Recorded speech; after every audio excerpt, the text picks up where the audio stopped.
You are currently standing in the middle of aisle 7. The air is refrigerated to a precise and uncomfortable temperature. You are staring at 42 different brands of the exact same cereal. A robot voice over the intercom is announcing a cleanup in Sector 4. Your heart rate is rising because you cannot find the low-sodium chickpeas. You feel an odd sense of pressure to move faster and choose quicker. Somewhere behind you, a self-checkout machine is screaming about an unexpected item in the bagging area. Now imagine this entire experience stripped away until only the dirt remains.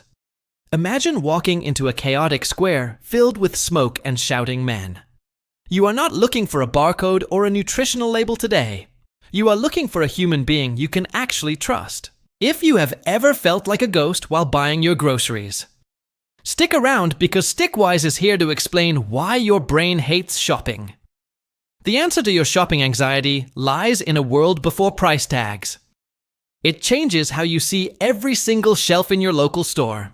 Our ancestors did not live in a world of clinical and quiet convenience. They lived in the roaring heart of the ancient marketplace, or the Agora. Before the year 600 BCE, life was a complex game of bartering. This was the era of the double coincidence of wants and needs. If you had a goat but desperately needed a new linen tunic, you had to find a person who had a tunic and wanted goat. This was not just a simple financial transaction for our ancient human ancestors. It was a deep social puzzle that required talking and making eye contact. You could not just tap a card and walk away in total silence. You had to understand the person standing across from the wooden stall. Modern shopping is a solitary act of gathering supplies in a sterile box. Ancient shopping was a contact sport played with words and shared history. This is why you feel so drained after a long trip to the supermarket. Your brain is looking for a community hub, but finds only plastic bins. There is a common myth that ancient markets were lawless and chaotic places. We imagine people getting cheated at every turn by shadows and lies. But history shows that our ancestors were obsessed with the idea of fairness. In ancient Greece, they elected special officials called the Agoranomoi to watch. These men were the ancient version of a high-tech regulatory security force. They patrolled the markets to ensure no one watered down the expensive wine. They made sure the grain was pure and the silver was actually silver. In Mesopotamia and Egypt, they used standardized weights made of bronze or stone. They had master weights kept safely inside the local holy temples for reference. If a merchant tried to use a lightweight, they faced social exile. A merchant's reputation was the only currency that truly mattered in the end. If you cheated one person, the whole tribe would know by sunset. This is why you spend hours reading online reviews before buying a toaster.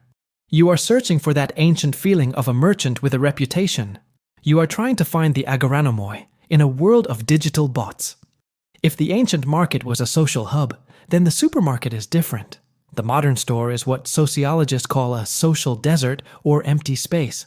This massive shift started with a man named Clarence Saunders in 1916.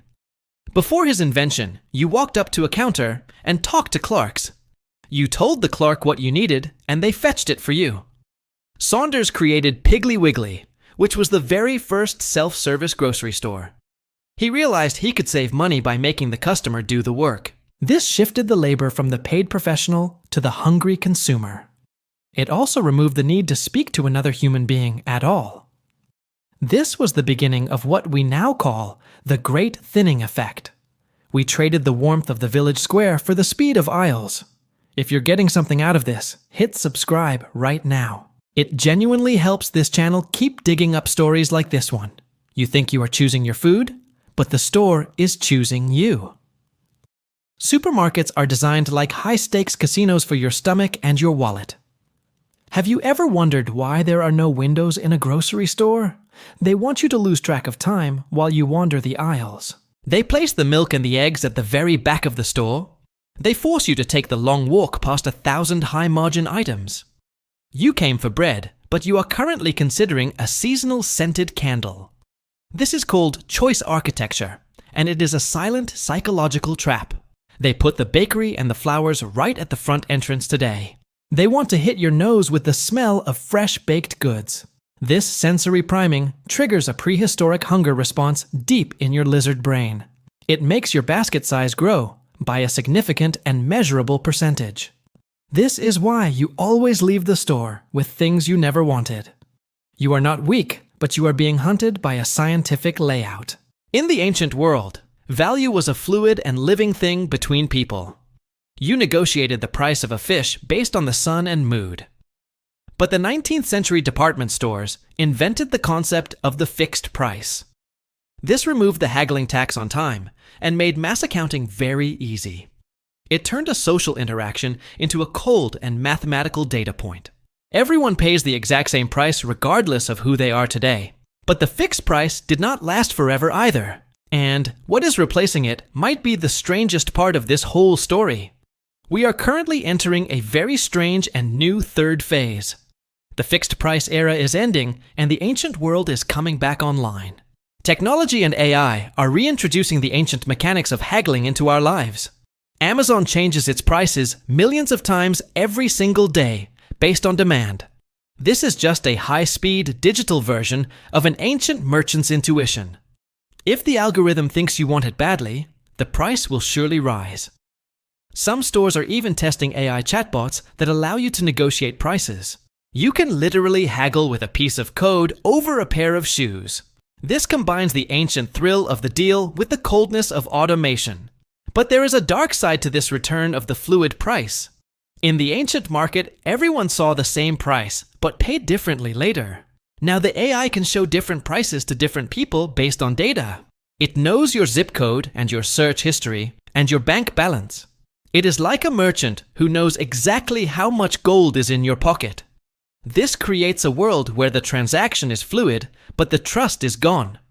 We are returning to the Agora, but the human merchant is a ghost. We are walking through a digital Agora run by a silent black box. The ancient marketplace was about more than just buying a bag of grain. It was a third place where you heard news and discussed local politics. It was the hard drive of human civilization, where culture was actually written. You went there to feel seen and to belong to a specific tribe.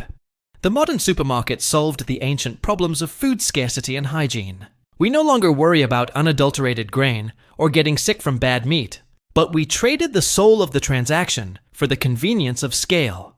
We traded a conversation with Marcus for a self-checkout beep and a scowl. You are not malfunctioning when you feel lonely in a crowded grocery store. You are remembering a time when buying bread was a sacred social bond. You were never meant to forage for food in a giant, silent refrigerator. You are a social creature looking for a connection in a barcode world. Next time you are in aisle 7, remember that you are a pioneer. You are surviving a social desert that your ancestors would find truly terrifying. You are not just a consumer, but a survivor of the modern age. Be kind to the person at the register because they are human too. Your brain is still looking for the village square in a world of concrete. If this history lesson made your next grocery trip feel a bit deeper, subscribe to Stickwise for more deep dives into the science of being human. Your ancestors are proud of how well you handle the self-checkout machine. You are doing better than you think in this strange and quiet world. Stay curious and remember that you belong to a very long human story. See you in the next one.